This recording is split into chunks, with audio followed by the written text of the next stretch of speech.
আলাইকুম। ওয়ালাইকুম আসসালাম। কে বলছেন? ভাইয়া কারিশমা বলছি। কারিশমা, কেমন আছেন আপনি? ভালো আছেন কারিশমা? জি আলহামদুলিল্লাহ ভালো আছি। মাশাআল্লাহ, ভালো আছেন কারিশমা। আপনার দেশের বাড়ি কোথায়? ময়মনসিংহ ফুলপুর।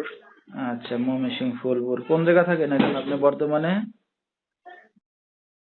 বর্তমানে সাভার।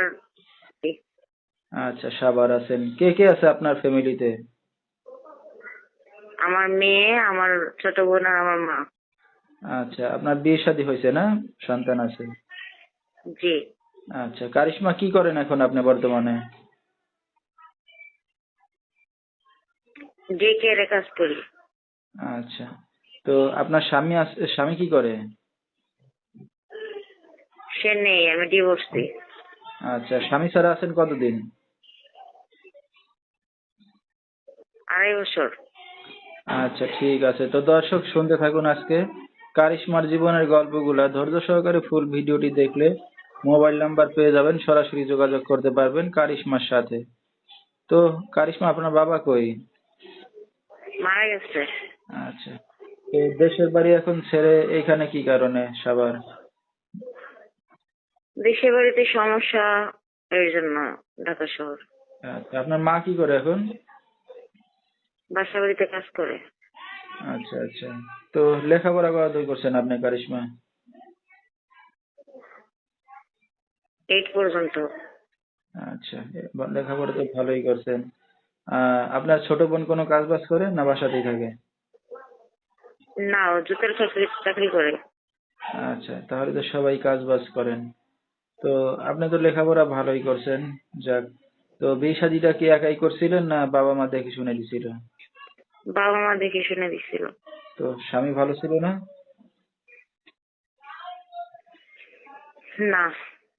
আচ্ছা, তো ছাড়াছাড়ি হয়ে গেল, তো শ্বশুর শাশুড়িকে জানাইছেন সব বিস্তারিত কি কারণে ছাড়াছাড়ি? হ্যাঁ, ওনাদের মাধ্যমেই সরাসরি হয়েছে। আচ্ছা, তো এখন তো স্বামী ছাড়া একা আছেন, তো স্বামী থাকা অবস্থায় ভালো লাগতো না এখন একা থাকতে ভালো লাগে?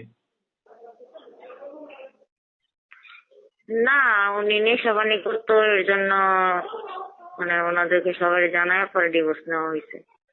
তো এখন তো একা আছেন, এখন কি ভালো লাগে না স্বামী থাকতে ভালো লাগতো? স্বামী থাকতেই তো ভালো লাগতো, এখন তো ভালো লাগে না, এর জন্যই তো একটা মনের মানুষের জন্য অনলাইনে আসা। আচ্ছা, তো কেমন মনের মানুষ দরকার? সে যেমনই হোক। আচ্ছা, তো আপনার তো বিয়ে শাদী হয়েছে, একটা সন্তান আছে। তো এখন কি জি, বিবাহিত পুরুষ চান না বয়স বেশি না ইয়ং ছেলে একটা তো আছে নাকি? কেমন ছেলে? সে বিবাহিত হোক বা অবিবাহিত, ইয়াং হোক বা বয়স্ক, সমস্যা নেই। সে যদি আমার মেয়েকে শুধু আমাকে মানতে পারে, আমি তার সাথে সংসার করবো।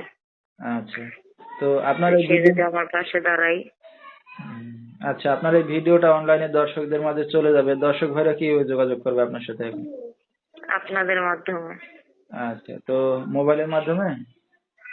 জি। আচ্ছা, নাম্বারটা বলতে পারবেন আপনি? না, আপনারা বলে দিবেন। আচ্ছা, ঠিক আছে। তো দর্শক, আমরা শুনতেছিলাম কারিশমার জীবনের গল্পগুলো। যেহেতু বাবা নাই, মা কাজবাজ করে, সে নিজে এখন কাজবাজ করে কোনো রকম চলতেছে, একটা সন্তানের মা সবে। তো এখন চাচ্ছে আবারও বিয়ে শাদী করবে। তো বিবাহিত অবিবাহিত যেমনই হোক, কেউ যদি তার দায়িত্ব নেন বা পাশে এসে দাঁড়ান, এই নাম্বারে যোগাযোগ করলে কারিশমাকে পেয়ে যাবেন। 018-652-388-64, এই নাম্বারটাই হলো কারিশমার। তো কারিশমাই যে আপনি এখন আবার বিয়ে শাদী করতে আসছেন, আপনার মা জানে? জি, জানে। আচ্ছা, তো আমরা অনুষ্ঠানের একবারেই শেষ পর্যায়ে কিছু বলার আছে আপনার আর? আমার শুধু এতটুকুই, কেউ কোনো বাজে মন্তব্য করবে না। যে আমার সাথে কথা বলবে, যার মন মানসিকতা ভালো, সে আমার সাথে কথা বলবে। মানে কোনো কমেন্ট করবে না। আমি বাজে কোনো কমেন্টের জন্য আসি নাই। আমি আমার একটা সন্তান নিয়ে, আমি একটা ভালো একটা মনের মানুষের জন্য আসছি। এই আশাই আমি করি, এই আশার জন্যই আমি আসছি। আচ্ছা, তো দর্শক বিস্তারিত জানতে সরাসরি ফোন করবেন, ভিডিওর স্ক্রিনে নাম্বারটা পেয়ে যাবেন।